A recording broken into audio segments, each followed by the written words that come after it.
Without further ado, I'd like to introduce SID RYAN.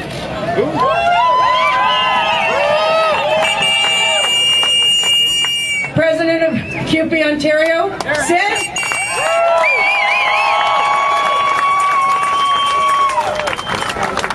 Sisters and brothers, first, in my remarks, I want to thank the membership of Local 543 and 82 and their presidents, Jim Wood and Jean Fox, for putting on the fight of your lives here in the city of Windsor.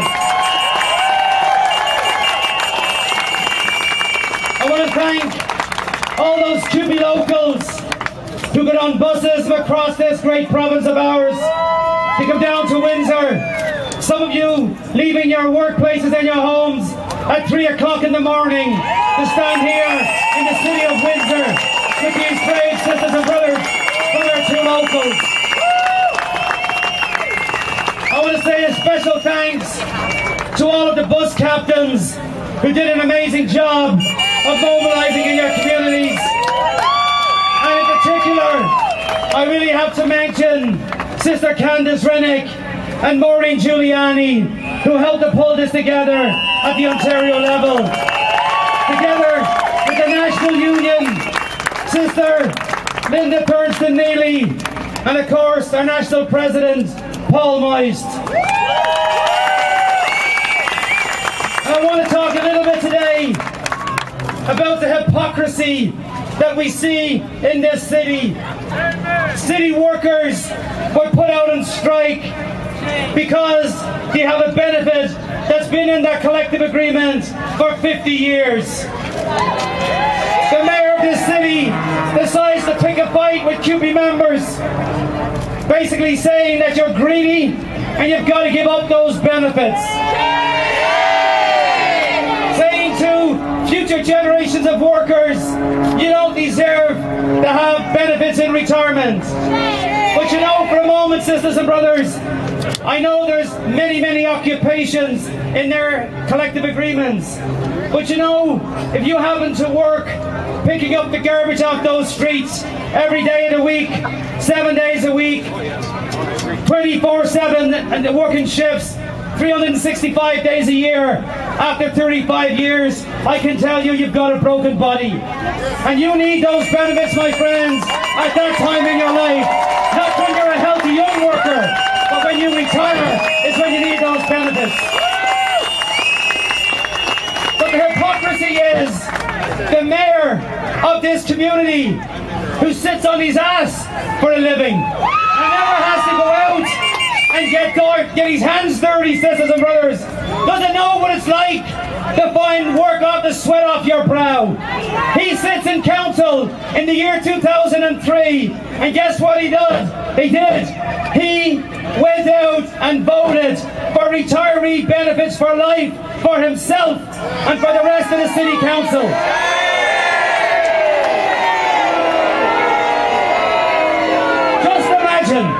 Just imagine, this city has been divided down the middle.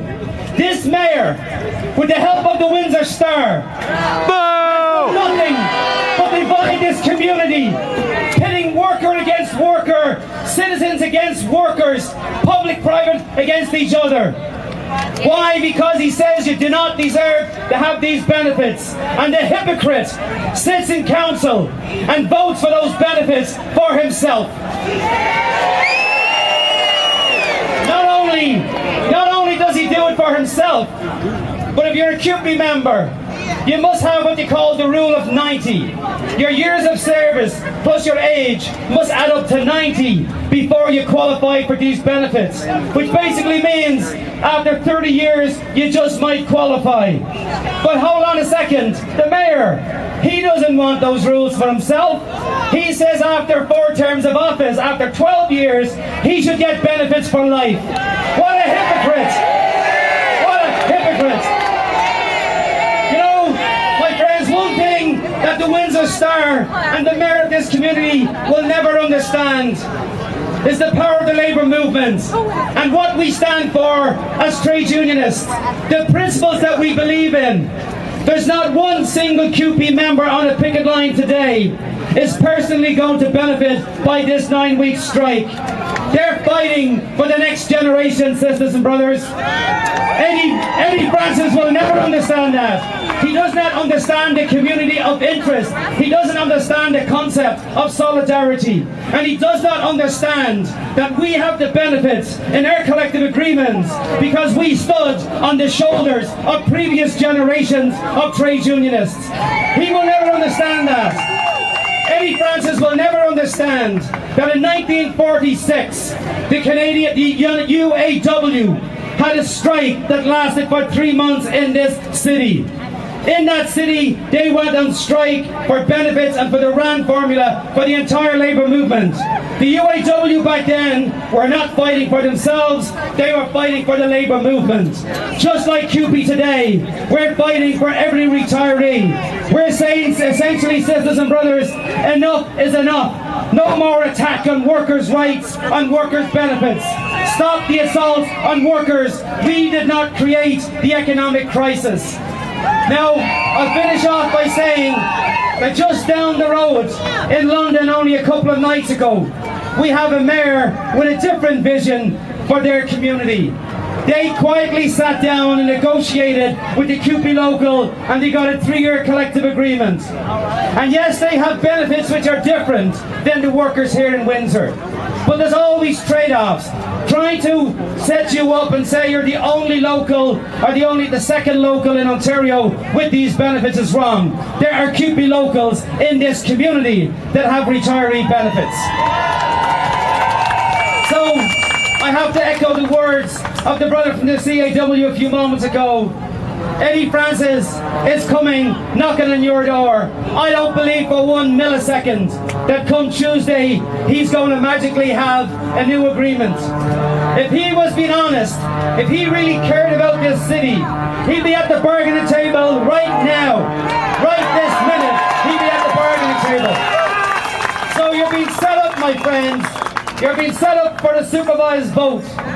And as the CAW just showed and proved the way, there is not a union anywhere in this province that has ever caved in to a supervised vote.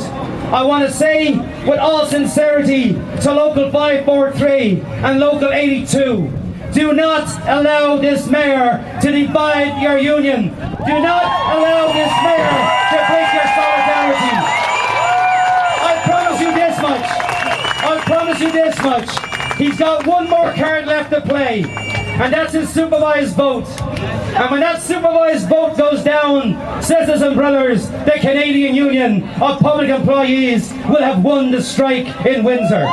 That's what's out there, sisters and brothers. I'm telling you now, turn it down and say to Eddie, bring it on, Eddie. Bring it on, Eddie.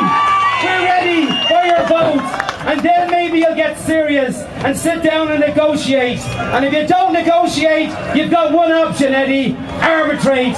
Put it to an arbitrator. Because we know there's not an arbitrator in this country will take this benefit away. And the mayor knows that. So what he's done, he's tried to set up this construct that somehow the Labour Relations Act in this country is in the back pocket of the Labour movement. He attempts to convince us that somehow these arbitrators, which are no different than judges in the family courts or indeed in the criminal courts, the law of this land dictates that they must be impartial, independent, and look at the facts. And Eddie is afraid to put this collective agreement to an independent arbitrator because he knows in his heart and soul that this is an unfair, unjust strike that he's trying to perpetuate in this community. Now, my friends, I'm going to finish off by saying, do not allow the Windsor Star to demoralise you.